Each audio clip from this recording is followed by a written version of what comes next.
Hello বন্ধুরা, আজ আমি নিয়ে এসেছি একটি সুন্দর ফ্লাওয়ার ভাস মেকিং ভিডিও।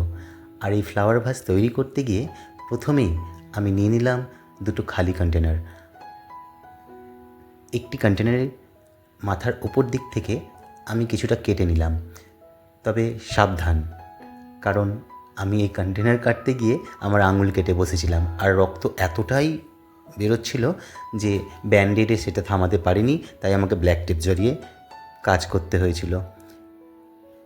ভুল হয়েছিল, কিন্তু থেমে থাকলে হবে না। তো চলো আমরা ভিডিও আগে এগিয়ে যাই। কন্টেনারের মাথাটি কেটে নেওয়ার পর আমি গ্লুগান দিয়ে প্রথমে সেটিকে সাটিয়ে নিলাম, তারপর টেপ দিয়ে ভালো করে বাইন্ড করে দিলাম। তারপর একটি পাত্রে আমি নিয়ে নিলাম কিছুটা ওয়ালপুট্টি, একটুখানি জল এবং হোয়াইট গ্লু। সেটিকে ভালো করে মিক্স করে আমি প্রথমে একটু তরল, তারপর একটুখানি পুরু প্রলেপ দিয়ে শুকিয়ে নিয়ে যখন এই শেপে চলে আসলো, তখন এই ফ্লাওয়ার ভাসের উপরে আমি সুন্দর করে বার্জারের হোয়াইট প্রাইমার দিয়ে রাঙিয়ে দিলাম এবং সেটিকে ছেড়ে দিলাম কিছুক্ষণ শুকোনোর জন্য। তারপর শুরু হলো আমার আসল রঙের কাজ। প্রথমে আমি এই ফ্লাওয়ার ভাসের জন্য চুজ করেছিলাম নীল রং, তাই নীল রং দিয়ে অবশ্যই অ্যাক্রেলিক কালার, তো আমি নীল রঙে রাঙিয়ে দিলাম এই ফ্লাওয়ার ভাসকে। তারপর ওই পাত্রে বেঁচে থাকা কিছুটা ওয়ালপুট্টির সাথে আমি কিছুটা হোয়াইট আর কিছুটা রেড কালার মিশিয়ে পিঙ্ক কালার প্রস্তুত করলাম। আর এটি তৈরি করলাম এই কারণে, আমার মনে হলো যখন সেই ফ্লাওয়ার ভাসের উপর পোর্শনটা ব্লু কালার হচ্ছে, তখন মিডিল পোর্শনে যদি কিছুটা ছোট ছোট গোলাপ করে দেওয়া যায় তো বেশ ভালো লাগবে। এই ভেবে আমি কোণটিকে সুন্দর করে টেপ দিয়ে চারদিক আটকিয়ে সেটিকে একটি পিপিং ব্যাগের ভেতরে নিয়ে নিলাম। আর সেই পিপিং ব্যাগের নোজেলটি ছিল রোজ শেপের। হ্যাঁ, আমি শুরু করলাম আমার গোলাপ তৈরির কাজ। বিশ্বাস করো, আমি খুব মনোযোগ সহকারে একটা একটা করে গোলাপ করতে শুরু করলাম, কিন্তু একটারও শেপ ঠিক নেই। আমি ভাবলাম যে এটা কি আমারই মনে হচ্ছে। আমি ফ্লাওয়ার ভাসকে জিজ্ঞাসা করলাম, বাবু ঠিক আছে? ও নড়ে উঠে বলল না। তখন আমি তার বেডশিটটা একটুখানি ঘুরিয়ে দিলাম, আবার ওকে শুইয়ে দিয়ে বললাম যে একটু সহ্য কর, হয়ে যাবে, একটা না একটা ঠিক হবে, তখন সব কটাই করে দেবো ঠিক। আবার কাজ শুরু করলাম। কিছুক্ষণ পর ও আর্তনাদ করে চিৎকার করে উঠল। আমি ভাবলাম কি হলো, তখন আমি আর থাকতে না পেরে ওকে কোলে তুললাম। কোলে তুলে নিয়ে বললাম, একটুখানি বুকে লাগিয়ে শোনা, আমি ঠিক করে দেবো তোমাকে। দিয়ে ঠিক কী করব, আমি শুরু করলাম ল্যাপা মোছার কাজ। আমার গোলাপ ফুলকে আমি পুরোপুরি তার গায়ে লেপে দিলাম। তবে তখন কিন্তু মনে মনে আমার ফ্লাওয়ার ভাস খুব আনন্দ পেয়েছিল, আর আমাকে বলেও ছিল যে না, এইবার ঠিক আছে, তুমি এই কাজটা চালিয়ে যাও, আর জীবনও আমার উপরে গোলাপ ফুলে কোনা। আমি সেই পিঙ্ক পেস্টের উপরে আরেকটুখানি লাল নিয়ে সেটিকে একটু ডিপ কালার করে দিলাম। তারপর একটুখানি ডিজাইনিং শুরু করলাম আমার ফ্লাওয়ার ভাসের উপরে। আমি কিন্তু পরে এই ব্লু কালার যে দেখছেন, এটাকেও কিন্তু আমি চেঞ্জ করেছি।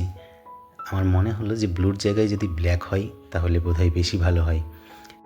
অ্যাকচুয়ালি কী হয়, তোমরা যখন কিছু বানাবে তখন নিজে থেকেই মাথাতে কিছু বুদ্ধি আসবে, সেটা এক্সপেরিমেন্ট করবে, হয়তো নিজেরই ভালো লাগলো না, তখন কিন্তু সেটা চেঞ্জ হয়েই যায়। তো তার জন্যই আমি এই বারবার চেঞ্জগুলো করছি। আর সত্যি বলতে আমি আগেও বলেছি এর আগের ভিডিওতে, ওটা আমার ফার্স্ট ভিডিও ছিল, এটা আমার সেকেন্ড ভিডিও। তো বুঝতেই পারছো আমি একদম পুরোপুরি নতুন, তাই এক্সপেরিমেন্ট তো একটু হতেই হয়। আমিও প্রতিটা কাজের সাথে এরকম এক্সপেরিমেন্ট করতে থাকি, কখনো কালার চেঞ্জ, কখনো শেপ চেঞ্জ, কখনো এটা কখনো সেটা করতে থাকি। আর যেটা মনে হয় ফাইনাল এসে দাঁড়ালো, যেমন এখন ব্ল্যাক কালারটা দেখছেন, আশা করি ভালো লাগছে প্রত্যেকের। যদি ভালো লেগে থাকে তো কমেন্টে বলবেন যে কোন কালারটা, ব্লুটা না ব্ল্যাকটা, কোনটা বেস্ট। তো এরপর আমি হোয়াইট গ্লু দিয়ে বর্ডার লাইনের জন্য গোল্ডেন ফ্লেক্স ব্যবহার করলাম। গোল্ডেন ফ্লেক্সের কাজটাও আমি প্রথমবার করছি। আমি এতদিন জানতাম যে এটা জাস্ট কেক কিংবা মিষ্টির দোকানে ইলিশ মাছের পেটি হোক বা বরফি, এইসব মিষ্টির জন্য ব্যবহার হয়। এটি খাওয়ার আমি জানতাম। আর রাতে আমার কাজ করার সময় খিদেও পেয়েছিল, আমি ভাবলাম একটু খেয়েই নিই, কিন্তু হয়তো শর্ট পড়ে যেত এই ভেবে খাইনি, তবে কাজ করে গেছি। খুব সুন্দর কিন্তু খুব সফট একটা, মানে কাজ যখন করছিলাম আমার নিজেরই খুব ভালো লাগছিল, আর ভয়ও পাচ্ছিল, একটু ভয়ে ভয়ে হাত দিচ্ছিলাম, কারণ একদিকে হাত দিলে আরেক দিক ছিঁড়ে চলে আসার সম্ভাবনা এটাও থাকছে। তবে কাজ করে খুব মজা হয়েছে আমার। তাই আমি সুন্দর করে আস্তে আস্তে সবটা দিকে যতটা প্রয়োজন গোল্ডেন ফ্লেক্স লাগিয়ে নিলাম। তারপর এটিকে শুকোনোর জন্য রেখে দিলাম ঘন্টা দুয়েক মতো। ঘন্টা দুয়েক পরে যখন সেটা পুরোপুরিভাবে শুকিয়ে গেল, তখন আমি নিচে একটি পেপার পেতে, যাতে একটিও দানা নষ্ট না হয়, কারণ আমার মা আমাকে ছোটো থেকেই বলে এসছে, এই শোন, একটা দানাও নষ্ট করবি না কিন্তু। তো আমার কাছে এটা অবশ্যই দানা মানে অন্য টাইপেরই, কারণ আমি বললাম একটু আগেই আমি ছোটো থেকে জেনে এসেছি যে এটা খাওয়ারের মধ্যেই দেওয়া হয়, তাই খাওয়ার জিনিস নষ্ট তো করা যাবে না, মা বলে দিয়েছে। আমি পুরোটা কাগজের মধ্যে নিয়ে যত্ন সহকারে এটিকে পরিষ্কার করতে শুরু করলাম।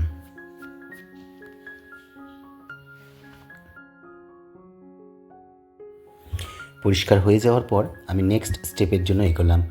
নিয়ে নিলাম একটি সবুজ রঙের মার্বেল পেপার।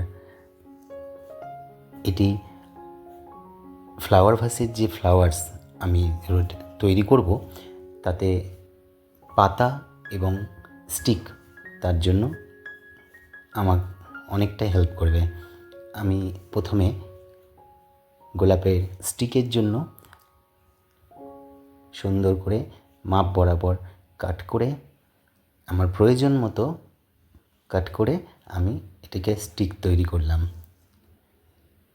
এবং ভালো করে মুড়িয়ে নেওয়ার পর হোয়াইট গ্লু দিয়ে আমি এটিকে ভালো করে সাটিয়ে নেব। কিন্তু তার আগে পাতা আটকানোর জন্য একটি জিআই তার ওই পেপার ফুটো করে আমি প্রথমেই ঢুকিয়ে নিলাম। তারপর আঠা দিয়ে এটিকে ভালো করে সাটিয়ে নিলাম, যাতে জিআই তারটা বাইরে বেরিয়ে না থাকে, দেখা না যায়, সৌন্দর্য বজায় থাকে। তারপর এটিকে সুন্দর করে আমি আঠা দিয়ে সাটিয়ে নিলাম। এবার শুরু হলো পাতার কাজ। আর পাতা তৈরির জন্য আমাকে নিতে হলো দুটো কাটিং মার্বেল পেপার, কারণ মার্বেল পেপারে সাধারণত একদিকে যে কোনো একটা কালার থাকে আর অপর দিকে কিন্তু সাদাই থাকে, তাই যাতে পরে আমাকে দুই প্রান্ত সাদা দিক সাঁটিয়ে যাতে সবুজ দিকটা বাইরে আনা যায়, তার জন্য দুটো পেপার নিয়ে সেটিতে ড্রয়িং করে পাতার শেপে কাট করে রেডি করলাম পাতা।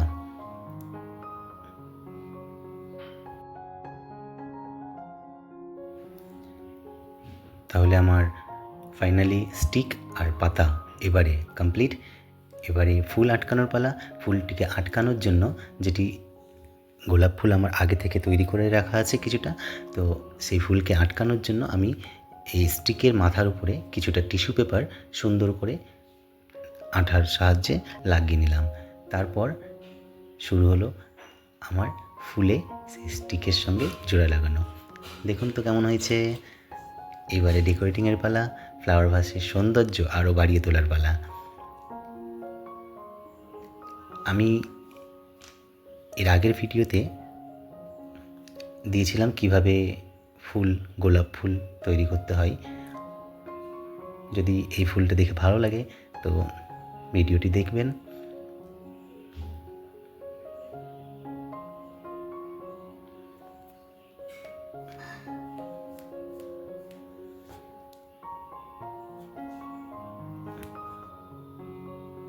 নতুন হাতের নতুন কাজ। যদি ভালো লেগে থাকে অবশ্যই জানাবেন।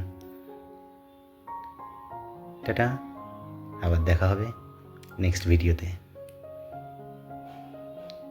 জানাবেন কিন্তু কেমন হয়েছে।